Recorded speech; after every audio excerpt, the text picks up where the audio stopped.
about our canopy. This is our canopy. It is currently upside down before we've painted it. So we wanted to sort of talk you through like the before state and then you'll see the after state. First things first, we've cut a inspection hatch, or rather Brandon has heroically cut an inspection hatch, a very beautifully symmetric inspection hatch. And the reason we decided to cut an inspection hatch, there are two reasons. One is we wanted to mount our GPS antenna to the top of the canopy. And so in order to do that, we have to be able to like screw it in on the bottom, right? So we figured the easiest way to access it and to make sure we can access everything is to cut this inspection hatch. And then also, because it's an antenna, it needs a ground plane. So and then a fiberglass component, there is no metal. So what we figured we'd do is have aluminum foil that sits on the inside here, right? So now that we've like cut this inspection hatch, we can mount the aluminum plate here, make a little hole for the GPS antenna, and then it has a metal plate. And the reason it needs the ground plane is like antennas work best if they have another hole, if you will, a dipole. And the longer the dipole is, the better it works. And on the metal parts of the plane, you have the whole metal part of the plane to serve as your dipole. On the fiberglass canopy, you don't have that. You have to make your own thing. So that's reason number one. Reason number two is that we went with these super fancy lights. Let me see if we can find them. Pause for a second. Go. Okay, we found the lights. So this is what the light looks like. It looks very fancy. It's got wires, it's RGB, it can be dim, it can do whatever. But it is mounted with this nut on that's supposed to go like inside the canopy, right? Like this. So you're supposed to be able to like reach inside the canopy to do this.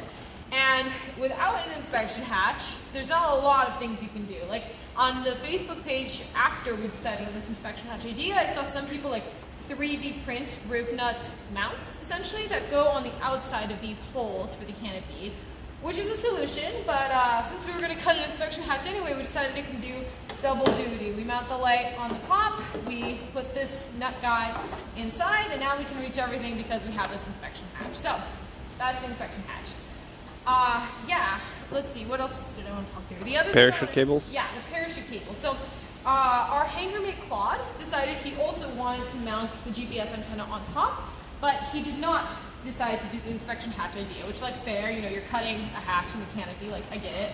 But he drilled, like, he wanted to mount his centered, so he drilled into the center of the canopy, and look, viewers, what is in the center of this canopy? It is the parachute cable. So if you were to mount your GPS antenna centered with the BNC cable going through it, you basically drill right through the parachute cables, which is no bueno if you ever want to use these parachute cables, right? You probably don't want them drilled. So that's the reason to off-center it. Like, make sure, viewers, if you decide to mount your GPS antenna on the top of the canopy, off-center it so you don't run into these cables. Yeah, other things, there's the seatbelt attachment points up here, and we didn't see them initially. We only saw them when Claude pointed it out, but yeah, something to keep in mind is to like mask off these guys when you do painting.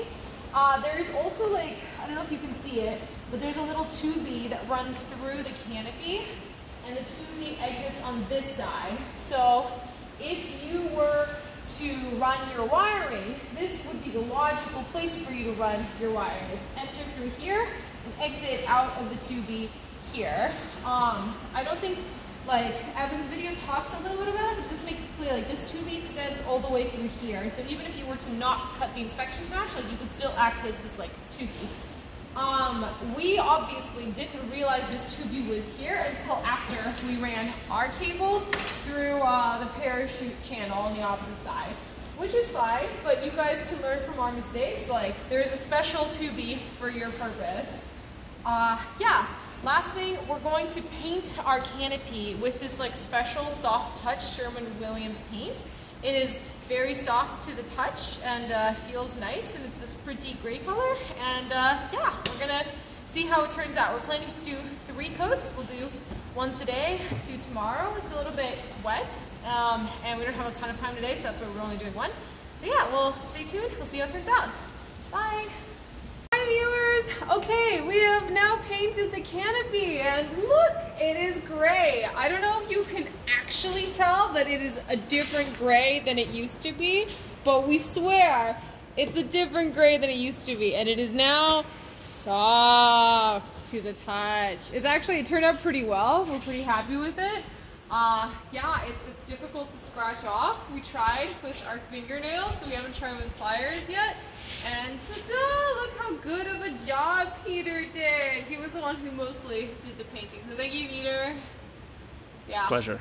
I acted as support in sanding and cleaning. That's what I did. And also turning the thing on and on. But that's okay. We created the canopy. So yeah, viewers, stay tuned for the next steps.